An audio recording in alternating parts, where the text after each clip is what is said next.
میں اب اپنے ضلع کی جمعیت کے بہت پرانے خادم، انتہائی مضبوط پلر، جن کے بزرگوں کی گھٹی میں جمعیت پڑی ہوئی تھی اور جن کے اکابر بھی جمعیت سے ایسے وابستہ رہے ہیں کہ میرٹھ ضلع میں خود ان کے والد گرامی صدر ہوا کرتے تھے، حضرت مولانا محمد اسلم صاحب دامت برکاتہم العالیہ، جو ریڑھ کی ہڈی کی حیثیت رکھتے ہیں ضلع جمعیت میں. ان سے گزارش ہے کہ وہ اس موقع پر کچھ نہ کچھ ناصحانہ کلمات سے ہمیں نوازیں. بہت وکفا وسلام علی عباده الذین اصطفی. اما بعد، بزرگوں، جمعیت علماء جانی پہچانی جماعت ہے اور اس کی عمر سال 2 سال یا 100 سال نہیں بلکہ کئی سو سال پر مشتمل ہے. جمعیت علماء کئی صدی تک دوسرے ناموں سے قائم اور دائم رہی ہے، کام کرتی رہی ہے، تفصیل کا موقع نہیں ہے، لیکن 1919 میں اس کو باقاعدہ جمعیت علماء کا نام دیا گیا.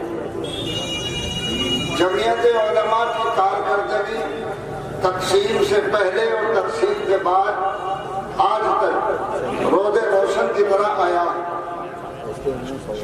جمعیت علماء نے غالباً سن 1923 میں مجالس اسلامیہ کا جال پھیلانے کا ایک پروگرام بنایا اور اس کو باقاعدہ منتظمہ سے منظور کرایا اور پورے ملک کے گوشے گوشے میں مجالس اسلامیہ کا جال الحمدللہ پھیل گیا، جو آج تک بحسن و خوبی اور بحسن انتظام کام کر رہا ہے.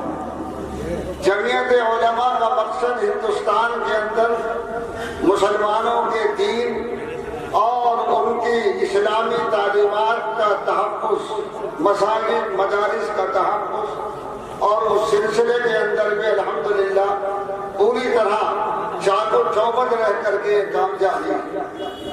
جمعیت علماء نے مدارس اسلامیہ کا جو جال پھیلایا وہ آپ کے سامنے آیا ہے. لاکھوں مدارس ملک کے طول و عرض کے اندر پھیلے ہوئے ہیں، کام کر رہے ہیں. جمعیت علماء نے تقسیم ملک سے پہلے جو خدمات انجام دی ہیں وہ مختلف اوقات میں آپ کے ساتھ سامنے آتی رہتی ہیں.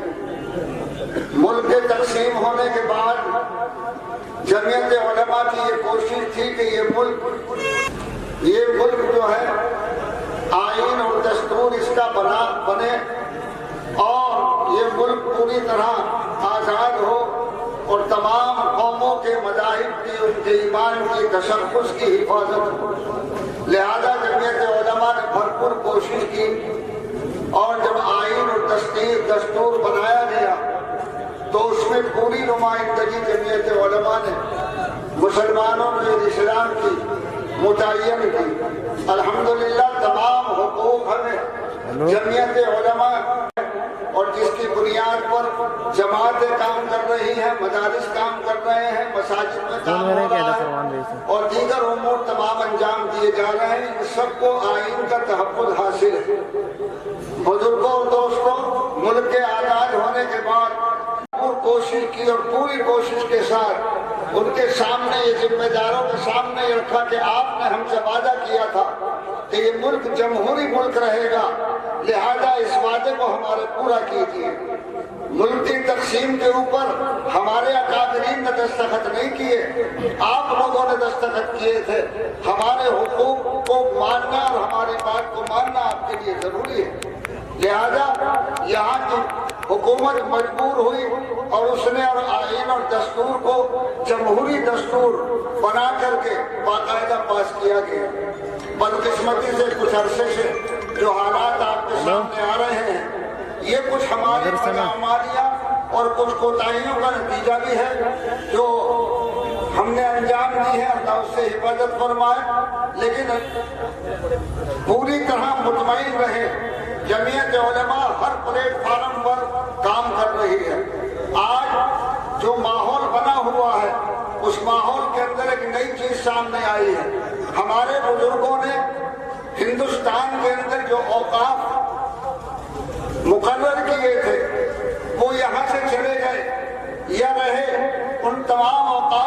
تحفظ کے لیے باقاعدہ جمعیت علماء نے کوشش کر کے وقف بورڈ قائم کرایا تھا۔ وقف بورڈ کے اندر تمام ہماری اوقاف کی جائیدادوں کا تحفظ موجود ہے اور اندراج بھی موجود ہے، لیکن بدقسمتی سے آج ہمیں یہ کہا جا رہا ہے کہ اثر نو اندراج کرائے۔ اب یہ چیز آئی ہے سامنے اور اس وقت چل رہی ہے، تو میری آپ سے گزارش ہے کہ اوقاف پورٹل پر اپنی تمام اوقاف کی جائیدادوں کو جس طرح ممکن ہو سکے اپلوڈ کرا دیجیے۔ نجیب آباد کے اندر ہم نے کوشش کر کے محلے محلے کے اندر اس کا نظم کیا، اور خاص طور سے مولانا امتیاز ہماری اصلاح معاشرہ کمیٹی کے کنوینر ہیں، یہاں موجود ہیں، ان کی سرپرستی میں انہی کی مسجد کے اندر ہم نے 3 کمپیوٹر رکھوا دیے ہیں۔ پوری تحصیل نجیب آباد کے لوگ کہیں کے بھی ہو اپنے کاغذات لے کر کے آئیں، مشورہ کرنا چاہیں وہاں آئیں، اور اپنے ان تمام جائیدادوں کو جو اوقاف سے تعلق رکھتی ہیں انہیں پورٹل کے اوپر چڑھوائیں۔ یہ ہماری ذمہ داری ہے۔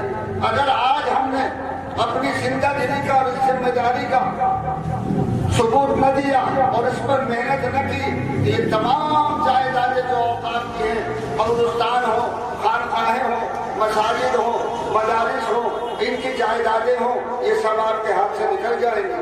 اور کہنا چاہیے سوتے مت رہو، اور اپنی اوقاف کی جائیدادوں کو بچانے کے لیے جمعیت علماء نے جو کوشش کر رکھی ہے، اس کے اندر آپ تعاون کریں اور سروے کریں اپنے علاقے کا۔ کسی کا کوئی بھی قبرستان ہے اور وہ وقت کے اندر درج ہے، اور ہر قبرستان اور ہر وقت سن 1976 کے سروے کے اندر گزٹ کے اندر موجود ہے۔ آپ خسرہ کھتونی میں تلاش کریں اسے، اس کا نمبر نکلوائیں، اور نمبر نکلوانے کے بعد دفعہ 37 کا کاغذ نکلوائیں جس کے اندر تمام تفصیلات موجود ہوتی ہیں۔ اس کے ذریعے سے وقف پورٹل کے اوپر آپ کی جائیداد چڑھ جائے گی۔ اللہ تبارک و تعالی عمل کی توفیق عطا فرمائے۔ آج کا یہ اجلاس جس کی تفصیل ہمارے ناظم صاحب نے گوشگزار کی ہے، ہمیں امید ہے کہ ہمارا یہ کام جو چل رہا ہے پوری محنت اور کوشش کے ساتھ الحمدللہ کام کرتا رہے گا، اور ہم ہر طریقے کے تعاون کے لیے ہمیشہ اس کے لیے تیار رہیں گے۔ اللہ عمل کی توفیق عطا فرمائے۔ وآخر دعوانا الحمدللہ رب العالمین۔